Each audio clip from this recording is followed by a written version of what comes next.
Welcome to HomeFront Sitrep. I hope you're in for a great show today, because I'm just a veteran talking about what's on my mind and maybe you. You can find HomeFront Sitrep on Apple, Amazon, Spotify, or wherever you find your favorite podcasts. You can also check out HomeFront Sitrep's YouTube channel. Buckle up, the show is starting.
What is up, everybody? Welcome to this Sunday edition of HomeFront Sitrep podcast. Unfortunately, you're stuck with just me tonight as a host. Willis has some family things going on down in South Carolina. Candace is taking a little break. And then I'm back after a 12, 13-day hiatus, whatever it's been. It's been busy for me in the skydive world and the nonprofit world. I took a trip up to New Jersey with 8 other veterans and took them shark fishing. Unfortunately, Mother Nature won. We did fish in the back bay. We got offshore just probably about a half mile to a mile, but the wind was just too crazy coming from the west, so we really couldn't get out. But a great time was had overall. Went down to Fort Campbell for the 160th memorial celebration. That was tear-jerking, to say the least. Unbelievable what those guys and girls at the 160th do on the mission that we don't even hear about half the time, just because of that special operations side of things. We were able to present each line company with a bourbon barrel display that had the Mogadishu Mile logo stamped on the top of it. Alpha Company, Bravo, Charlie, Delta Co., the maintenance company, and then we also got to present the CO with one. And then each company commander got one of our Mogadishu Mile, Kentucky coins as well. And we got to talk a little bit about Mogadishu Mile, Kentucky, and invited them to come in October. And they've got some operational things that go on every single October. So hopefully we can get one team from them. Did some, obviously jumps. We had to jump here in Cincy, had to jump in New Jersey, had to jump in North Carolina last week. So I was all over the map.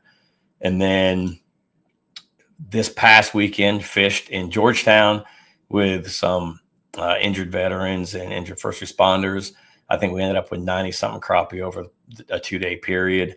But we also released the much anticipated release of this year's Mogadishu Mile bourbon blend. It's the Night Stalker edition. So Mogadishu Mile, Kentucky logo there with a silhouette of a little bird, their UAV, a Chinook, and then, the Blackhawks and the Mogadishu Mile logo. On the back, it has the Night Stalker creed. We did have former Night Stalkers come in and current Night Stalkers come in and did that blend with us this year, to include Mike Durant, who is, one of the pilots that was shot down, taken prisoner during the Battle of Mogadishu. But yeah, finally got the labels in, got it waxed, and we went live yesterday for the sales of that. Right now, you can only get it at J. Mattingly in the store itself. It's $120 in the store. $20 goes back to the nonprofits. Tomorrow, it should go live online. Online, it's going to be $150, only just because it's going to cover the shipping cost. They do not ship to every state. Excuse me. So when you go online to look at it, jmattingly.com, and then, look at the store, it'll say we do not ship to your area. They can ship to every single base in the continental United States, except for Bragg. So if you're on a base and you want a bottle, these bottles last year went in 6 weeks. So we sold 500 bottles in 6 weeks last year. So we're excited for this year's blend. The profits will go to Blue Skies for the Good Guys and Gals Warrior Foundation, the Three Rangers Foundation, who started the Mogadishu Mile, and the Night Stalker Association this year, because of those guys coming in and doing that blend. So I've been busy, been really busy. That's why I've not been here. Willis hopefully will be back next week. So you're going to have me alone tomorrow as well. But tonight's guest is Julian Diaz. Man, this dude, his resume is something crazy. And I'm not even going to get into all of it, but military pilot, commercial pilot, criminal investigator, director of nonprofits, founder and CEOs of nonprofits. And he's also a host / CEO of the Dapper Barbarian Show. And we'll get into all that stuff. But yeah, excited to have Julian tonight. But I'm not going to steal all of his thunder. Let's just bring him into from the back and introduce him to everybody here at HomeFront Sitrep. Julian, how you doing? I'm doing great. Thank you so much. Yeah, man. Thanks for coming on. Thanks for taking the time. As Willis would say, introduce yourself to the world of HomeFront Sitrep. Yeah, man. I was really getting into everything that you were dropping. Man, I'm just going to listen to your podcast. No, that's some awesome stuff, especially with the 160th. I need to get my hands on one of those bourbon bottles for sure. I really appreciate the opportunity to just, what we do in this aspect from Mission 991 is just trying to raise awareness and maybe get rid of a little bit of the Hollywood stuff that's out there, misconceptions and myths around human trafficking, human exploitation, and just some of the stuff that's going out there in the world. Because especially with the rise of AI and social media and everything, it's just so hard to know what's even real anymore. So hopefully we can answer some of those questions, but yeah, man, I really appreciate it. The intro was amazing. I saw the Apache right off the front. So thank you for that. Apache pilot here. So, that's great. I mean, I've been at this for a while, and, you make it sound like so amazing when you read off the resume, but really it's just, a dumb country kid who keeps just slugging away, man. And what else can we do, right? Like Churchill said, for evil to flourish, all it takes is for good men to do nothing. And, we just got to keep at it. So I joined the military when I was 17. I went into military police work and cut my teeth there on just the underground and back world of some of the stuff that goes on inside of people's homes, inside of, the dark alleys and things like that. And it was really mind blowing for a kid like me, because, I'm looking at these people and I'm like, why don't you guys just get along, man? Like, it's not that hard. But, the desperation and the, the things that go on inside of people's homes in the dark that nobody talks about is really what eats at people. And everybody thinks that they're in these isolated little corners, but really it's just bringing conversations like these to make sure that people know that they're not alone, they're not struggling alone, and there's help out there. And a lot of veterans need to hear that. So I started off in military police doing that work, and they quickly found out that I'm not the guy to write people tickets.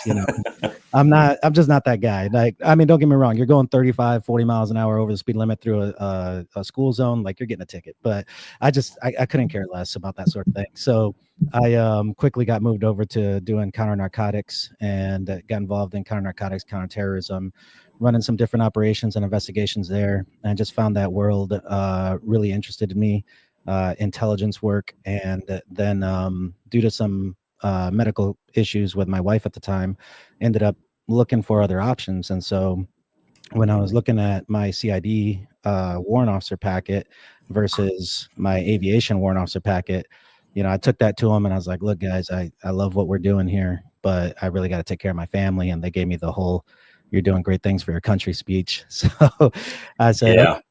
So I went aviation, went that route, flew Apaches for, I want to say about 12 years active duty, got out 2016, went to commercial aviation. I've been a captain at 2 airlines now and just kind of trying to figure out what I want to be when I grow up. And then as far as the nonprofit, where it comes in is people from the intelligence world, they knew me, they trusted me.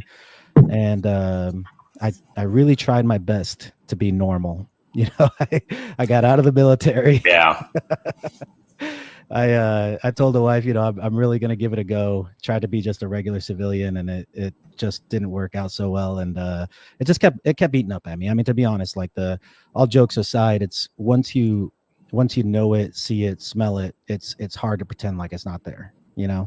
And that was eating away at me when I got a phone call and I was asked by a very large nonprofit organization to help them establish operations in Central America and Latin America as a Spanish background. And so that's how I got started again, second trip around, and then ended up building Mission 991 just to address some issues that I saw that were not being addressed.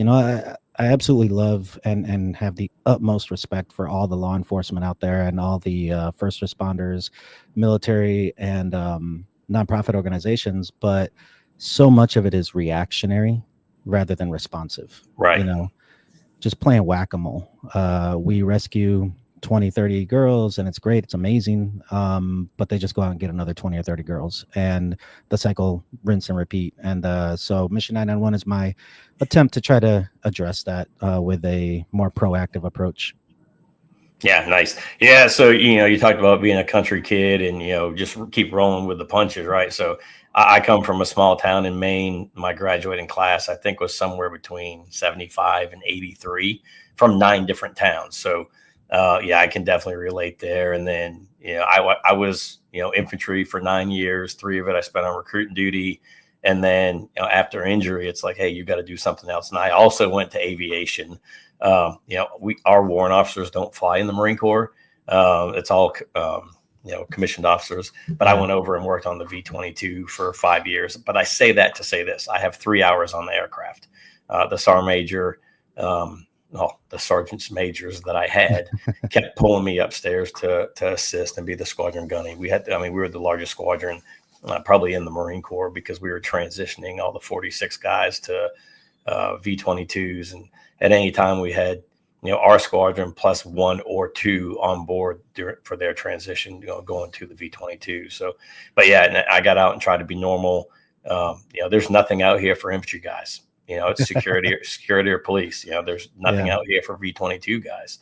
So I went back to my roots and did security for a little while and figured it wasn't for me. And then, no pun intended, but I fell into the job that I'm doing now and been doing for the last 11 years, working for a professional skydive team. And, we travel the world, jumping the American flag everywhere. I don't jump. But yeah, I get to do the ground safety stuff, get to do the PR stuff. And then, just make sure that the guys and girls are safe for, coming out of the whatever aircraft we're using. And then, the landing area is safe and, the crowd as well. So, but yeah, I mean, and that's the story of a lot of people, right? Just small town country people want to get out of a situation that they're in, join the military, and then it just, rolls down from there, right? And that bullet keeps getting bigger and picking stuff up. Yeah, and I tell people all the time, man. Two things there on the backside of service is what I hear in you, as well as you get out and it's like, well, now what? And you got to find your purpose. Yeah. And in some ways, what I do is selfish in terms of it just eats away at me to just sit at home and know that some of the stuff is going on and I'm not involved, and so this is an outlet for me to just try to do what I can. But then also, I hate it when I hear young people talking about the military as a last resort. Like, well, if college doesn't work out, if this doesn't work out, then I'll go to the military. It's like, military is a phenomenal place for people to learn more about themselves, if nothing else. You got a roof over your head, you got a full belly. You're going to make some phenomenal relationships along the way, some stories. You're going to go see some places, and then at the end of it, if you still want to go to college, you can. And guess what? Uncle Sam's going to pay for it. So yeah, even while you're in, right? Because I mean, all that had changed from when I came in to coming on to recruit duty. I mean, when I first came in, it was the Marine Corps covered 80%, and then sometime 2001 to 2004 timeframe, they changed it from the 80% tuition to the 100% tuition assistance, and you still got to cover your books and stuff. But yeah, I mean, I had guys that I served with that took full advantage of that and got their degree while they were in or are still in and getting their degrees. But yeah, I mean, it's one of those things, those relationships, and it's crazy. I wish Willis was here tonight, but Willis and I met at recruit training. So he's from Kentucky. I'm from Maine, and we were like right across from each other. And for whatever reason, something just clicked, and we ended up at School of Infantry together in the same company. Went from there, we went to 2nd Battalion, 8th Marines, ended up in the same company, different platoons. But, for the first 3+ years, we served together right side by side, every place that we went, everything that we did. And then he went his path, I went my path. And then, the joys of social media reconnected us, and he had me on as a host, and he's like, hey, can you co-host every now and then? I'm like, yeah, sure. And now I've been doing this with almost a year with him, co-hosting or, unfortunately getting to be the host sometimes because, we all have families, we all have lives, and that the family piece comes before everything else for sure. But no, that's awesome, man. But yeah, and I mean, it sounds like, you found your passion, right, while you were in, and just continue to roll with it. And that's what I tell everybody, what do I do now? Well, what are you passionate about? Yeah. You follow your passion and you'll find something, right? In that your new direction, your new sense of purpose. And, hopefully that, that keeps your head up. And, like I said, I've been doing this 11 years and it's not a job. I love what I do. Every single performance we dedicate to a fallen service member, fallen first responder, and we tell the story of that person to people in the crowd and ask them to carry that person with them as well. So it's not just the jump, right? It's more than the jump. Absolutely. What we do. So. And the stories are what really connects people. It's something that I'm working on right now as well, because there's lessons in life that you can teach, and there's lessons you need to live. And there's no in between. And it's hard because, like, as a father, you have to watch your children go through some of those, right? And for me lately, it's been trying to get this, the information across for the counter trafficking, counter exploitation that's going on in the world that people just don't want to look at. I offer my services to come in and talk to schools, to churches, to different venues, and I've had some people take me up on it, but for the most part, people are very reluctant to invite in that conversation because they don't want to look at it. It's a ugly truth, and some of the statistics are out there of some of the podcasts that I've guested on, or bigger names have guested on, where people will start to engage with the topic and then cut it off about 15-20 minutes into it because they don't want to see it. They don't want to know that it's in their own backyard. But it's not sexy, right? So it's not anything that everybody is aware of it, but nobody wants to talk about it, right? And then it's like, oh yeah, that's a touchy subject. Let's get away from that. And we've seen it for the past few years about the southern border. I mean, heck, even the northern border of, X amount of people coming in. And now we're seeing in the news of, people that are getting, taken out of the country because of sex trafficking, human trafficking, all of that stuff. And it right now it's at the forefront of all of our news that's happening. You see it throughout social media. You see it on every single news station, right? Whether it's the left or the right or the neutral one. So, I mean, we're all aware, but, I think it is a discussion that needs to be done, especially with our young people, because of this right here. Oh yeah, right. for sure.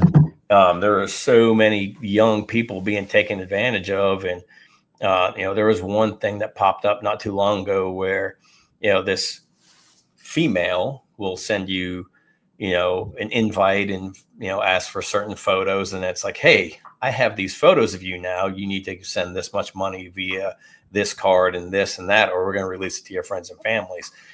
And that's happening in the grade schools. That's happening in the high schools. It's happening in the middle schools. So these kids need to be aware of what is out there, what's happening, and this, right? Absolutely. And I'll share some places where parents can go to educate themselves and get a little bit of assistance, do some reports and stuff like that. Some of them I'll throw out there just for the people listening in case they have to leave is the NECMIC, the National Center for Missing and Exploited Children, phenomenal resource.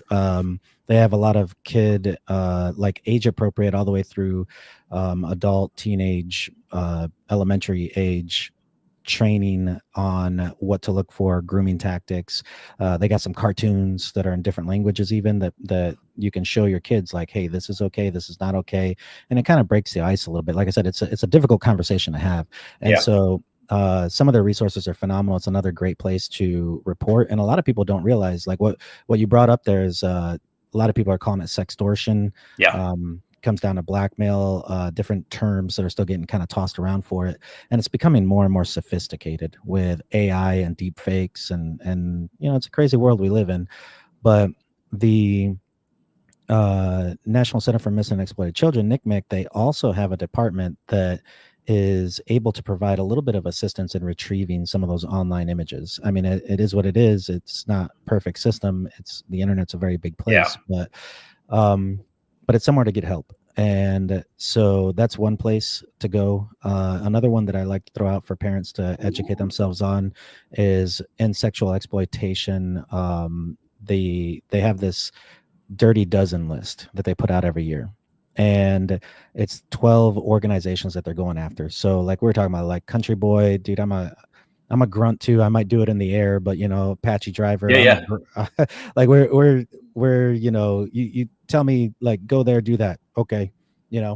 But then I'm good at what I do and the guys that I do it with. And then there's another organization out there, these guys at insexualexploitation.org, who they're a collection of lawyers and just really smart individuals who are going after some of these big organizations. So start of 2020, they sent all the kids home with these Chromebooks, right? Yeah. No parental controls on them whatsoever. Yeah. And so these guys lobbied, went to bat with them, and now that's the reason that all the Chromebooks have all the parental controls on them.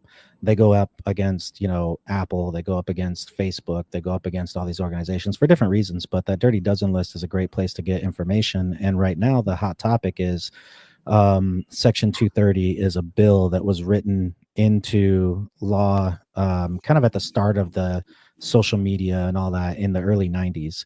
And it is so far behind where it needs to be right now with AI, with what social media has become that nobody could have predicted, and so they're trying to get that readdressed. So that's a phenomenal place to get actively involved.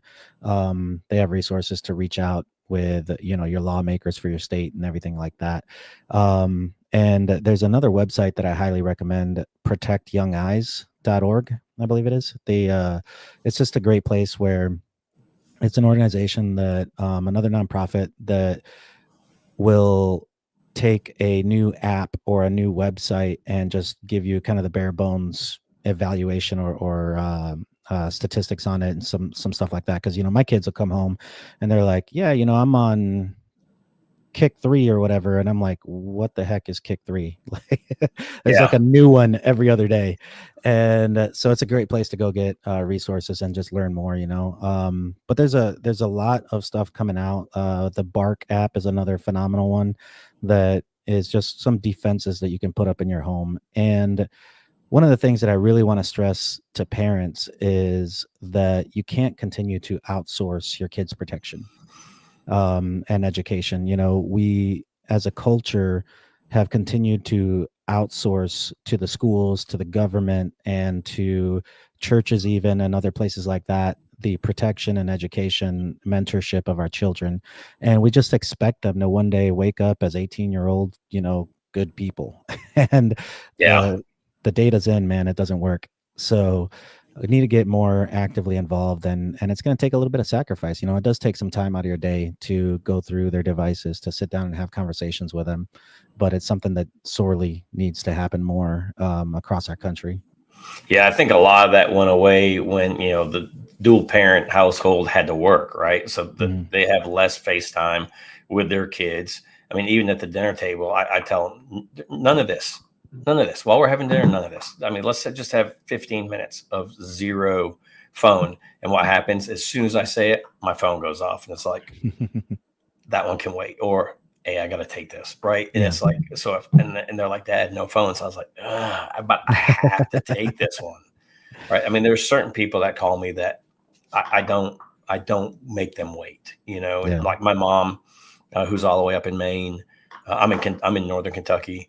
Our director of skydive operations, my boss, either one of those two call, I don't wait. I have a friend of mine who I do a lot of events with, who's the one of the co-founders of the Mogadishu Mall, Kentucky. I don't make him wait either, so there's very few people that I will be like, hold, get away. But there's even fewer people that I answer the phone for. And, just one of those things, just if we're out to dinner, no cell phones, let's just be present with each other, talk about our day. And, my oldest will be 19 next month, and he just started working as a cadet for the Covington Police. And he's coming home. He's like, Dad, I was like, listen, I understand that's your job. There are certain aspects of your job, even as a cadet, that you're not allowed to share or should share with us. He's like, oh yeah, you're right.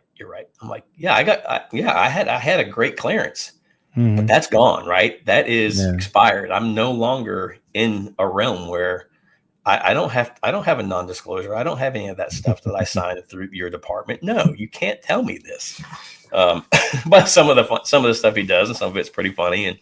But he's out there impounding cars and giving parking tickets, and awesome. Doing his thing as a cadet and learning the basics of what he needs to do, or doing traffic mitigation and securing accidents and stuff like that. So I mean, it's just pretty cool. He wants to go in that realm. Overly, I think he wants to go to a 3-letter agency, or definitely the federal side of law enforcement, just because of pay, benefits, all the things, right, that we experienced in the military, and what we get after we get out, and the feds are roughly the same. Well, he's just got to find his way. My son's military police now too, so he's out there figuring it out. One swing at a time. For sure. And he was even talking to me yesterday. He's like, I don't know if I want to go fed. I'm having so much fun. I was like, as a cadet, you're having fun. Yeah. Wait till you turn 21 and you go to academy, then you come back as an officer. It's a completely different realm, because now you have arrest authority. Now you have the authority to pull somebody over for speeding or littering or tail light, or whatever it may be. I said, your interaction with the populace right now is a cadet, because it says cadet everywhere, right? Hat, shirt, everything. So they know that you're not the guy. Yeah. But when you become the guy, it becomes a different attitude. So he's like, I don't know. I'm like, okay, don't listen to Dad. We're going to have a talk with my buddy, and we're what going to does Dad know?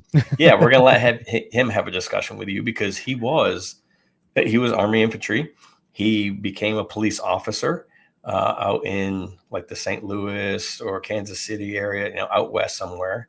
And now he's been a Fed for a while. He's got 3 years before retirement. And it's like, I'll let you talk to him. I'm done, turning this color shade, trying to talk to you and have you understand. And right, and it's probably the same with you and your kid. He's like, Dad, you Yeah. have no clue what's going on. The world is No, different. no clue.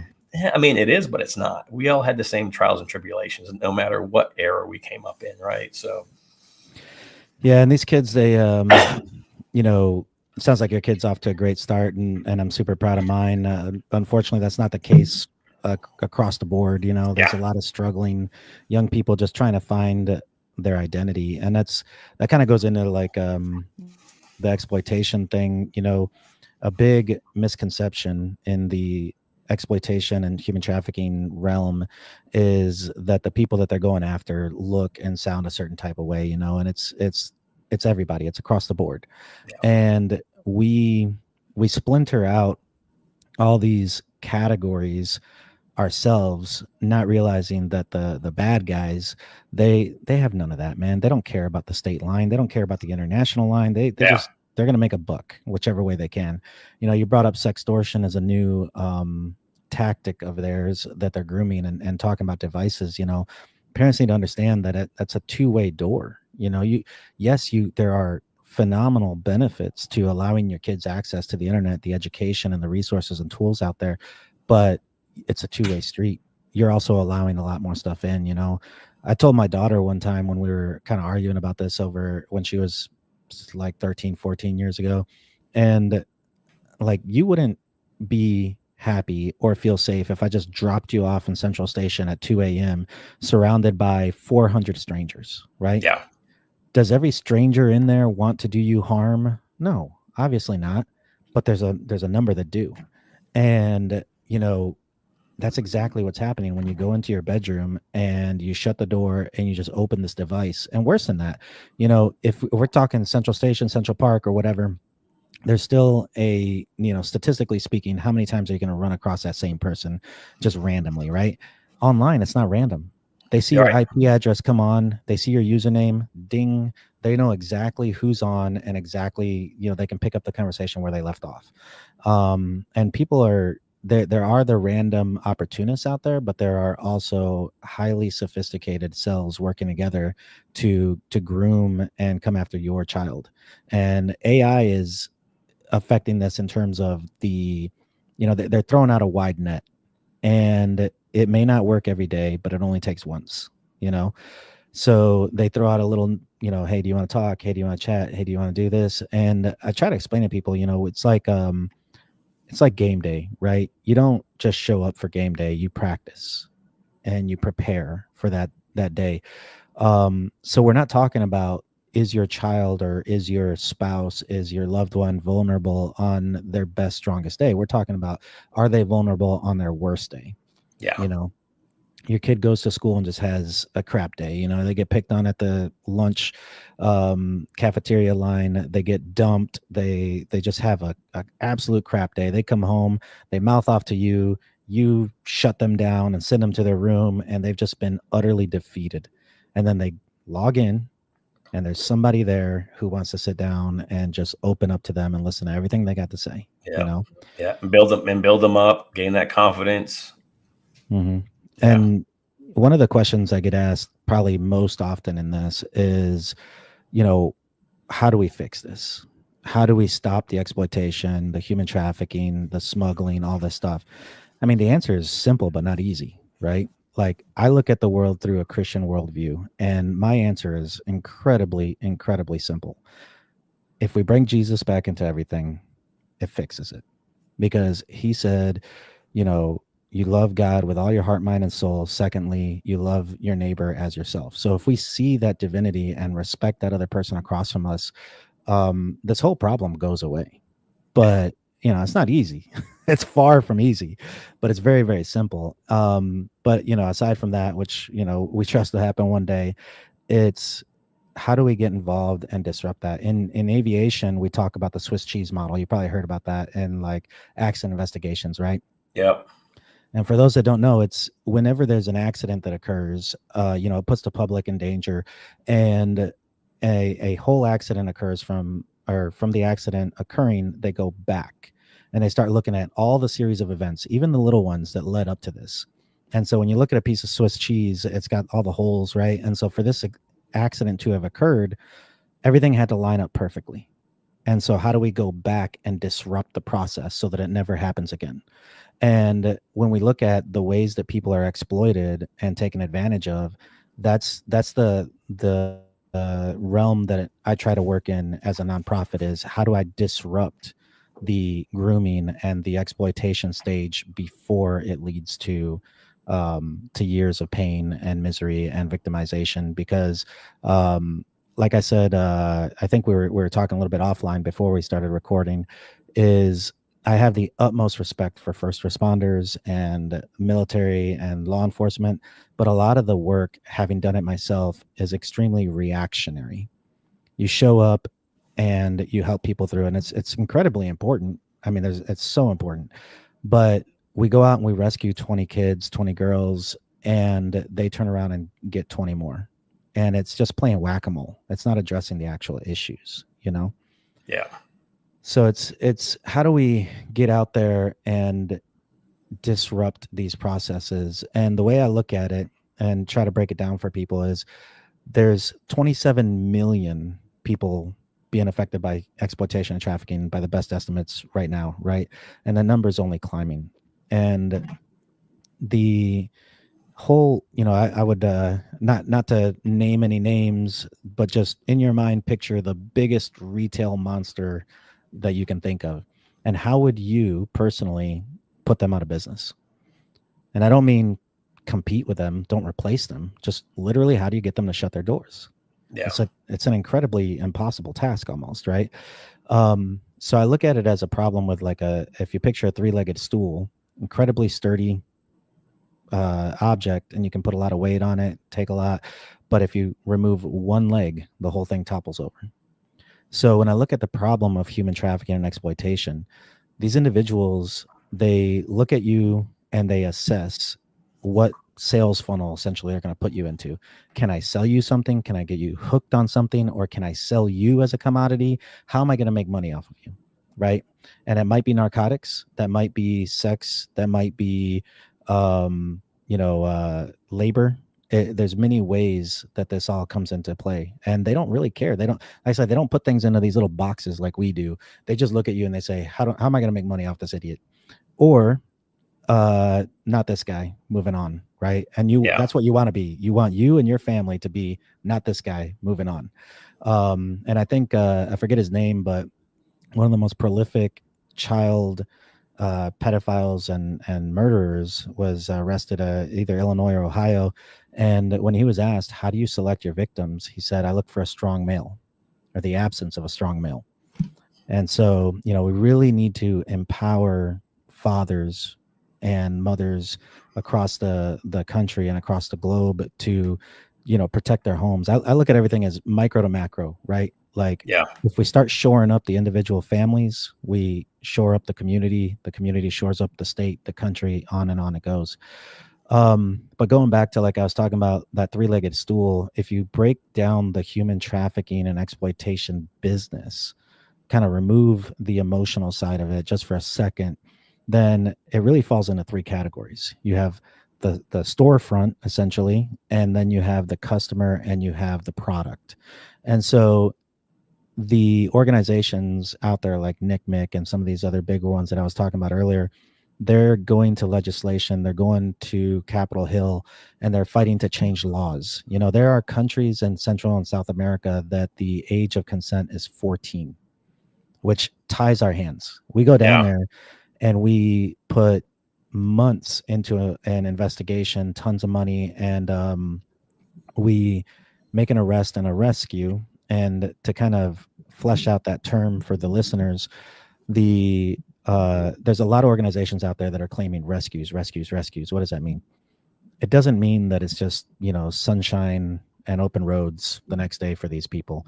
There are years of grooming, years of mental abuse and conditioning that need to be addressed, and medical bills. And sometimes they have children as young as 14, 15 years old that need to be taken care of. So there's a lot involved in that. But for me, it's that this might be the first and only time in their lives that they're going to get to choose. And so I'm presenting them with an opportunity to make a choice. It's a hard choice, and I understand that and I respect that. But that's what I mean by a rescue is we're making that disruption, going back to that Swiss cheese model, right? We're interrupting the process and we're saying, this is what we can offer you, but you still have to take it, right? You still have to Yeah. accept it. And not all of them do, unfortunately. But, the organizations that are out there making it harder for these traffickers and exploiters to do what they do by increasing laws, shutting them down in the way that they could market. The famous one was Backpage, when they shut down Backpage, the famous website where guys were going on and ordering escorts and stuff. That's making it harder for the business to operate in and of itself and to promote. And so if they can't get customers in the door, if nobody knows about them, then they're not making money, right? Right. The next one would be addressing the customers, and that's cracking down on laws and everything too, where we can arrest and prosecute. And then once we do, man, put their mug on every media outlet in the world and let everyone know that this individual was involved and this is the outcome of that. And if you're going to engage in this kind of behavior, this is what's going to happen to you. Yeah. So we turn away the customers. We turn away the money, right? And the last one is the one that's most important to me, is what we're trying to do here, which is educate the parents and harden the victims. And so if victims or potential victims are more aware of grooming tactics and more aware of ways of protecting themselves, and children are more aware of what is okay and what is not okay, and when you need to involve an adult, then we start making it harder for them to put product on the shelf. Yeah. So those are the kind of the three ways that I look at addressing when I work with different organizations, or people approach me and they say, hey, we want to team up, we want to work with you, we want to affect this space. I'm like, okay, well, which one of these are you most equipped or experienced to address, right? And it can look different in different ways. Yeah. I wanted to go back to something that we both talked about a little bit earlier about where we came from. And so I went home a number of years ago and was able to speak to the girls soccer team where I went to high school. And they asked me, what did I do after I left, right? And it's like, after I left, because I moved away from home and I never truly moved back. I go home and visit my family. They're all still there. And I'm like, man, that hit me hard after I left, because my heart is still in Howland, Maine. That's still my home, even though I've been away for 28 years. But it's like, you can still love and do everything that you did back home and be at home, but you don't have to become a product of your environment, right? So my dad passed away at a very young age, pretty much a single mom for a lot of it. And then she married my stepdad. And, he was in the logging business and, worked as a lumberjack, if you will. My grandfather, same thing, was a lumberjack. My other grandfather was a truck driver. I'm like, man, I don't want that life. That's not the life I want for me. And I was like, I'm going to join the Marine Corps. Right. And I was like, what was I thinking? And then, I stayed for 14 plus years. I mean, again, you said it earlier, it's a great place to learn about yourself and learn things that you're not going to learn in the classroom, learn things that you're not going to live, do just living a normal-ish life back in your hometown.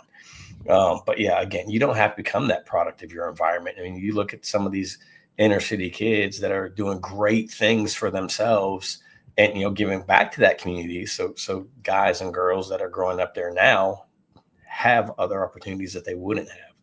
But just you believing in yourself and being like, I can do better than this, or I can overcome this. And, that's part of that grooming piece, right? Hey, I can get you out of that situation. Yeah. We can offer you this. We can offer you this. And then, right. Well, it's words, it's lip service. Yeah. And like you said, I mean, I have that home too that I'm not going to say my number of years that I've been away, but, but it's been a minute, right? Just the same. And it's, the difference and what the internet introduced was a breakdown of identity. And I'm not really sure where this is going with all of it, but the truth of it is, back in the day, I didn't grow up that long ago, but things have just honestly changed that quickly. And my parents used to tell me, like kids, their whole job is to be little bad idea factories. That's all they are, right? Yeah, And absolutely. they just generate bad 100%. ideas. Yeah. And then there's a couple lines of defense there, right? You go tell your buddies like, "Hey man, I got this great idea." And sometimes that's as far as it goes because they're like, "Dude, don't be an idiot." Like Or that's the you got dumbest that thing one I've ever friend heard. that says, yeah, man, let's do it. You know? There you go. And so then it escalates, and then your Yeah. older brother or whatever is like, "Hey, no," or then it goes to your parents catch wind of it or whatever. But growing up the way that I did, my dad would tell me a certain thing, and I'd be like, "Psh, whatever, man. You don't know what you're talking about." And then that would be reinforced by the guys at church, by my uncles, by my cousins, by the guy, my teachers at school, my coach, heck, the guy stacking cans at the grocery store is like, "Hey, idiot, don't do that," right? Yeah. Yeah. And so if you grew up in Middletown, Michigan or whatever, then you acted, sounded, and thought a certain way, right? And yeah, there's pros and cons to that, but there was an identity and a belonging there. Yeah. And so you knew who to listen to, who to trust, and who not to. Well, today, a dad tells a kid, "Hey, don't do that. We don't do that here," and they start shopping around, and they get affirmed at school or other Yeah. places like that. Or worst case, they go online and they find 500 people, 5,000 followers who say, "No, that's a great idea." Those people don't care about you. They Yeah. have no vested interest in you or your family or the pain that it's going to cause you. They're just there for the entertainment. And unfortunately, that's where a lot of people are starting to drive their identity. And so you got a kid in small town Alabama who's trying to act like and sound like they're in New York City, and then they're confused as to why they're not being accepted by their social group, Yeah. and that isolation is where the vulnerability occurs. you know um Famous Psalm 23, Lord leads me to green pastures, and I walk through the valley of the shadow of death. There, that whole thing, there's a lot to glean from that. But really, when it comes to this exploitation and trafficking, it's the fact that you're on these green pastures. You have to follow the shepherd to the next green pasture. But what do you have to pass through in between? You got to go through the valley of the shadow of death. Yeah. And where does the enemy approach you? It's in that valley, right? And so he prowls like a lion. And how does a lion hunt? They pick off the weak, the isolated, the ones that are alone. So when you Yeah. start moving away from the pack and acting and sounding differently, that's the guy. That's how you start identifying yourself as a potential victim. And not only that, but you start to internalize it. And nobody likes me, nobody cares about me, I'm different. And you really start to compound that isolation. And honestly, I think a lot of veterans struggle with that as well, because coming home and just feeling like nobody understands. And so you Yeah. continue to isolate, and you continue to find destructive and toxic distractions, really just distracting yourself from the reality of sitting in that pain. Yeah, absolutely. I mean, so 14 plus years, promoted to E7, just over 12. So from day one, right, it's pretty much leading, training, mentoring Marines, especially in the infantry, right? You get put in a leadership role very, very young, very, very early, depending on how, well you promote. And then I come home like 2 weeks after I get my papers. Oh, by the way, your retirement date's October 1. I'm like, oh, I got 2 weeks to find out what I could do when I grow up, right? Yeah. Because it doesn't matter, private to general, you have somebody to tell you what to do every single friggin' day, except for when you're off, right? But you still have somebody say, okay, you're off from this time to this time. You're off this weekend. Hey, we're working next weekend. There is somebody always ahead of you, telling you and watching you and managing you. Even as a gunny, I answered to majors and, lieutenant colonels and colonels and sergeants majors and whatever. You don't have that out here, right? Yeah. It's like, man, now you're on your own. Now I do have my new commander in chief, right? My wife that, we've been together for, a long time.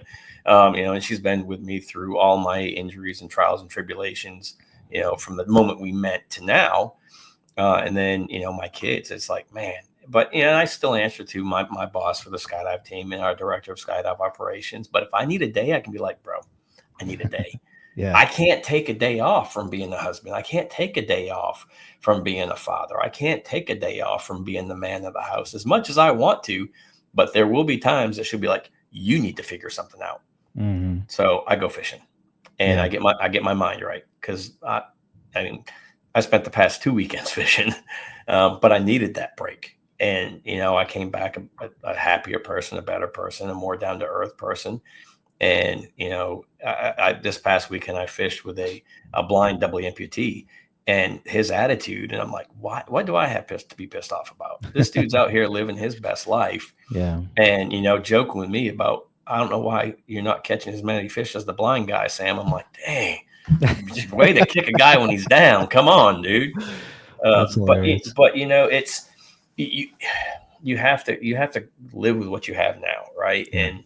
And again, both my kids are in the teens, and they're going to be out of the house soon. It's just going to be me and the wife. Now what are we going to do, right? Well, me, the wife, and the service dog, and whatever other pets she wants at the time. But you still, when you get out, you have to find yourself all over again.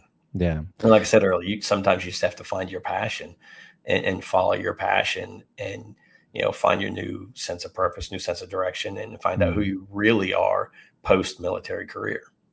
And that's where a lot of people don't even realize that they're part of this system, this ecosystem of trafficking and exploitation.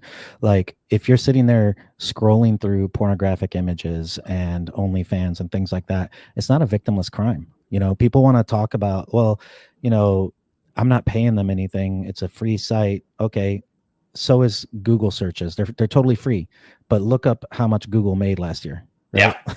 Yeah. You are fueling the industry, and you're a commodity on the other end of that screen. Like I said, there's a place for you in all of this, right? Like, what can they sell you, or what can they, do to take advantage of you? The sextortion cases that are out there are the new ones where people are being, online dating is becoming more and more real and normalized and just accepted, and pros and cons to everything. But a lot of our kids, and I'm not even saying kids, a lot of older people as well, even your grandparents, are like being attacked just in slightly different variations of this, where they approach you, they establish a relationship, and then, hey, send me a picture, I'm really interested, or tell me about this, or tell me about that. And then they flip that, and if you don't give me $50, I'm going to post this. Your school's going to find out, your job's going to find out, your parents' job is going to find out, your kids are going to find out. Yeah, it's all over the place. So don't do things that you wouldn't do in front of in front of your spouse or in front of your children. Just don't do them. The internet is not a private place. And that lack of purpose, I think, is what a lot of people are after. And so those dopamine hits of social media, pornography, and unfortunately, I do know for a fact that our veteran community is struggling with that. Addiction to alcohol, addiction to drugs, addiction to pornography, and just the isolation that they feel. And I've talked about this before, but I highly feel, talking specifically to the veteran group, there is a problem with a huge population of our veterans that need to reach out and find that connection, that just choose not to. Like you were talking about the double amputee. Unfortunately, in the mental space, there's a lot of people that never deployed. They never were injured physically, but they trained for it. They trained for years and years and years, and they just never got tagged. They were never there at that place in time where they got to utilize their training, right?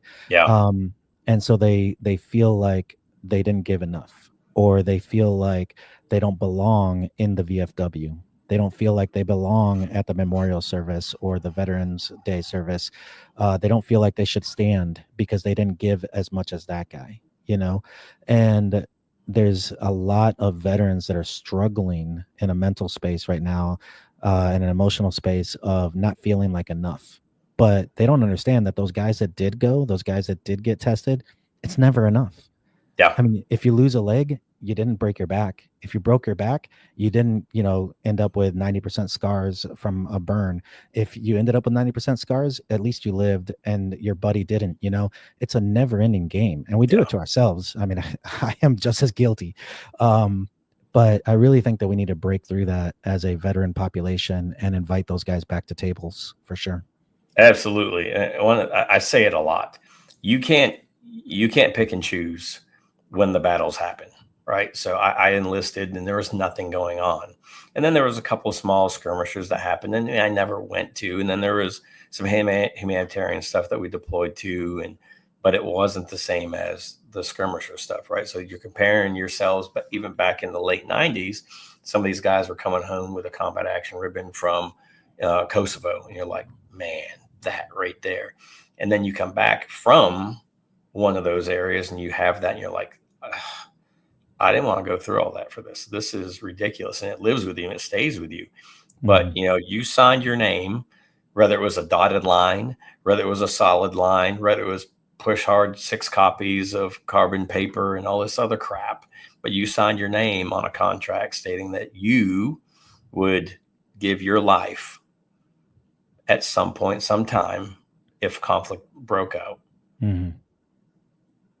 Conflict didn't break out, but you still signed your name on that line. Yeah. We trained every day. Well, I can't say that. Almost every day in the Marine Corps Infantry for jungle warfare, for urban warfare, for desert warfare. My first 3 years, we trained for it all the time, and nothing ever happened. And then I come on recruiting duty, 9/11 happens, and I did everything I could do to get off recruiting duty early to go do my job. Mm-hmm. Well, my job at that time was recruiting, to find highly qualified young men and women to fill the roles of United States Marines. And I couldn't grasp that at all. And I almost failed. I mean, I barely was a successful recruiter, but, back to the infantry I went and I was gung-ho. And so much had changed. The verbiage had changed. It's like, what is SASO? What do you mean by that? And then they explain it to me. I'm like, oh, that's just mount. And they're like, yeah, but it's not. I'm like, no, it really is. You just are doing it in different areas instead of concentrated. I'm like, it's not any different than what we were doing before. Who the hell changed this? What lieutenant got a NAM for changing the name, right? So it's, again, you just gotta roll with it. And you didn't get to go. Yeah, you were a cook or admin or whatever. You did your part for that 4 years, that 40 years. Not everybody is going to be in the front lines. You got mechanics on aircraft that never left the wire, but they're turning wrenches to keep the mission going. You got cooks that are kept keeping everybody fed. You got the admin to make sure that you're getting promoted and you're getting paid, and everybody has a role. And I joke, the infantry is the tip of the spear, and everybody else is support. It's like a jock strap, right? It holds everything together. But everybody has a mission, right? And at the end of the day, whether you are Army, Marine Corps, Navy, Air Force, I don't know what the hell the Space Force does because they're too new and I haven't looked into it. But everybody has a mission, and at the end of the day, that mission is to keep America and our homeland safe.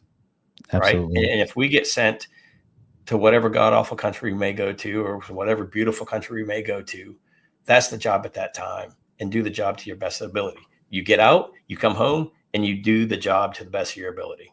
Right. I'm not a gunnery sergeant anymore. Mm-hmm. And Willis still calls me Gunny. Guys I work with that I never served with call me Gunny, but it's just one of those respect things, right? And, like a colonel or chief or whatever. And it's like, that's not me anymore. But deep down inside, it is, because I lived that life for so long. Yeah. Right. That little piece of me is still there, even though my number has already come and gone.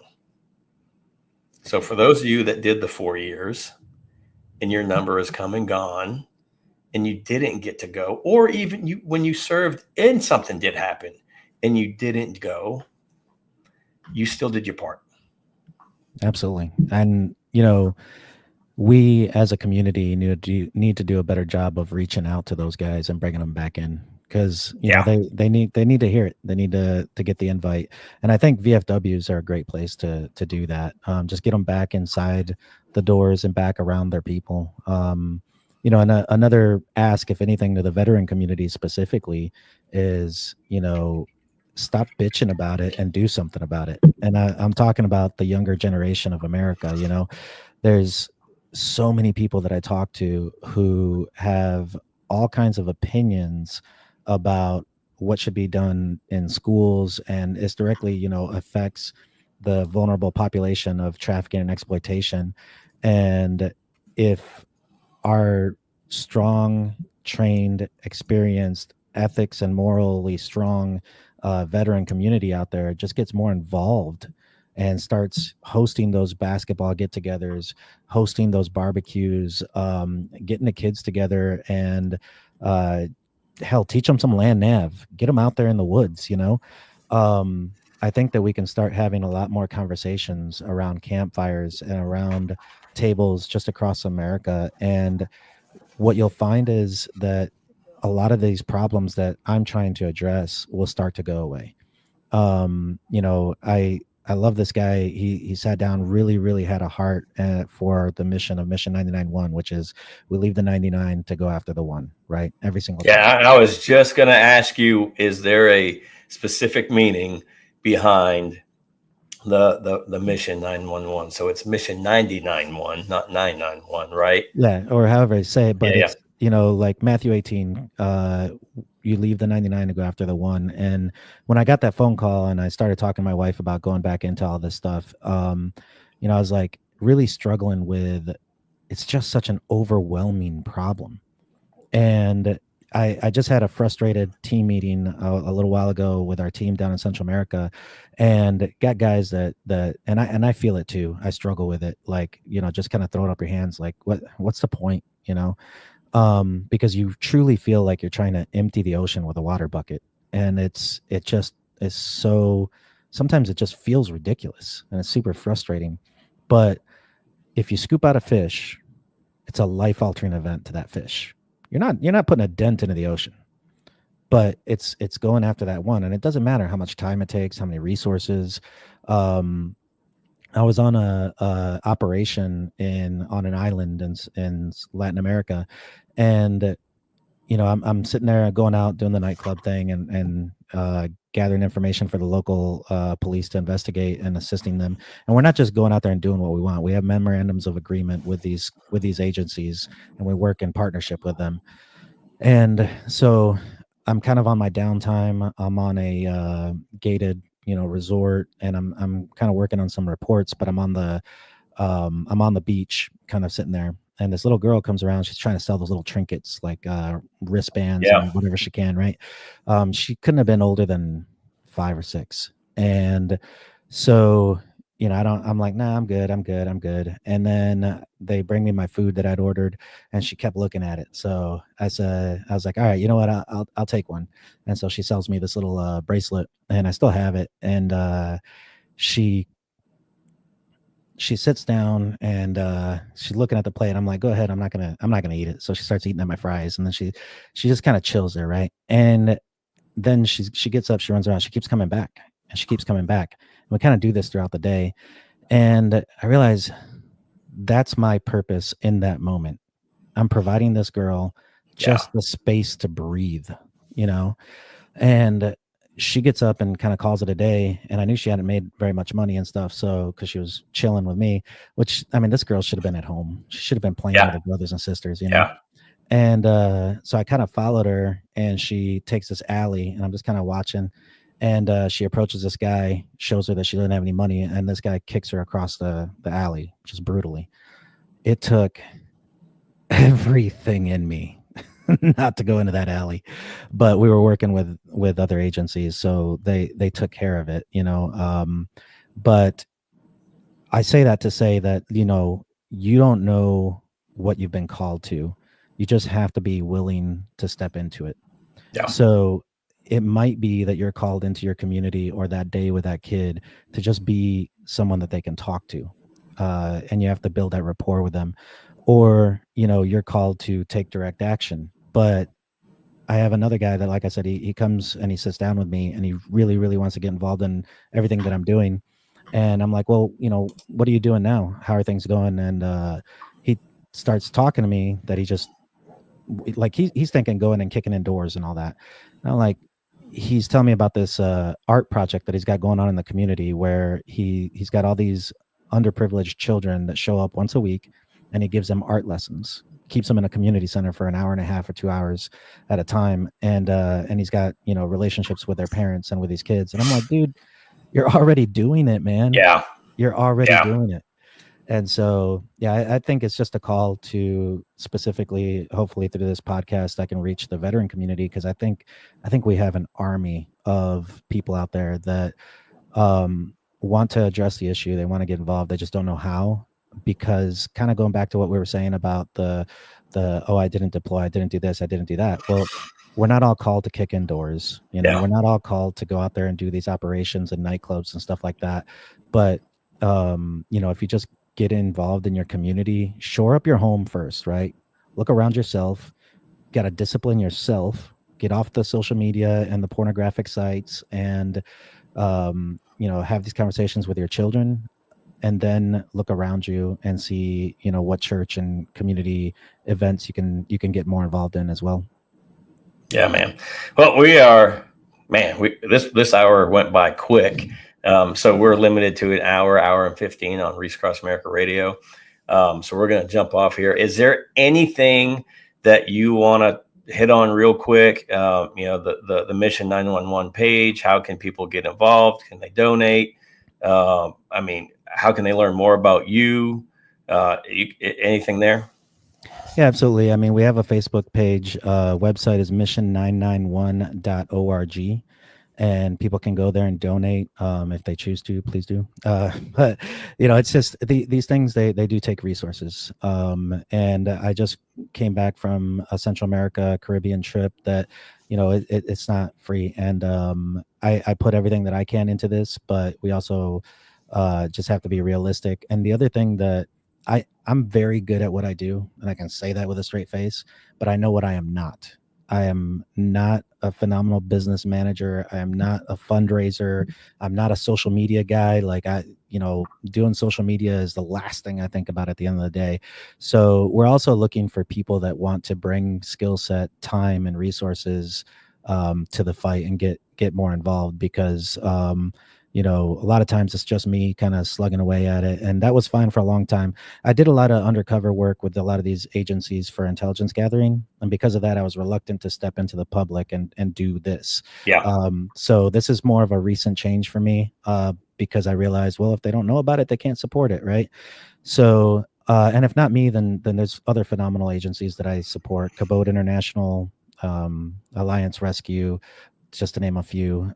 So definitely just, get out there in your communities, just like we've been talking about, and educate yourselves.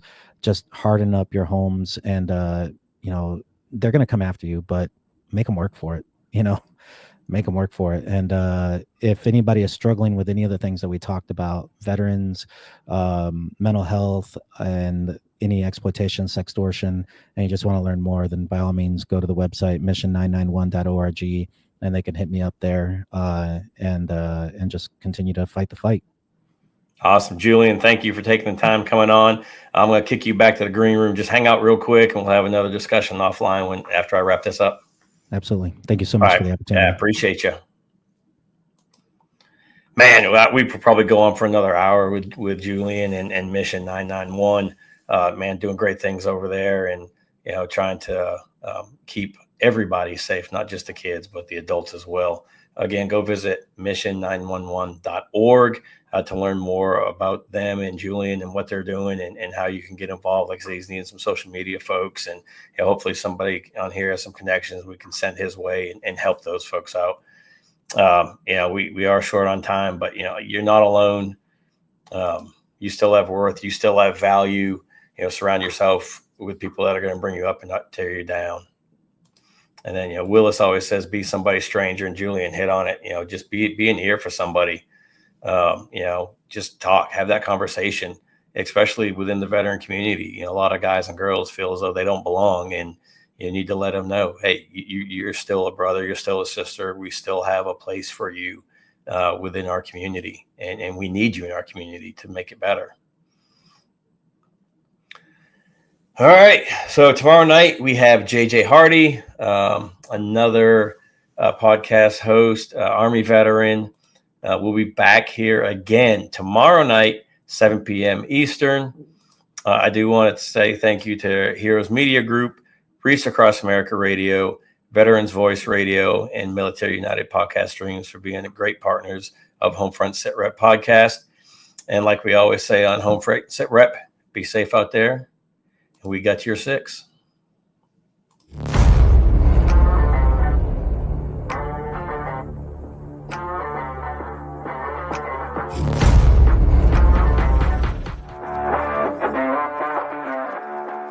Thanks for listening. Hope you enjoyed the show. Suggestions and comments are always welcome. Cannot wait to have another great show with y'all. Don't forget you can find HomeFront Sitrep on Apple, Amazon, Spotify, or wherever you get your favorite podcasts. Stay safe out there. I got your 6.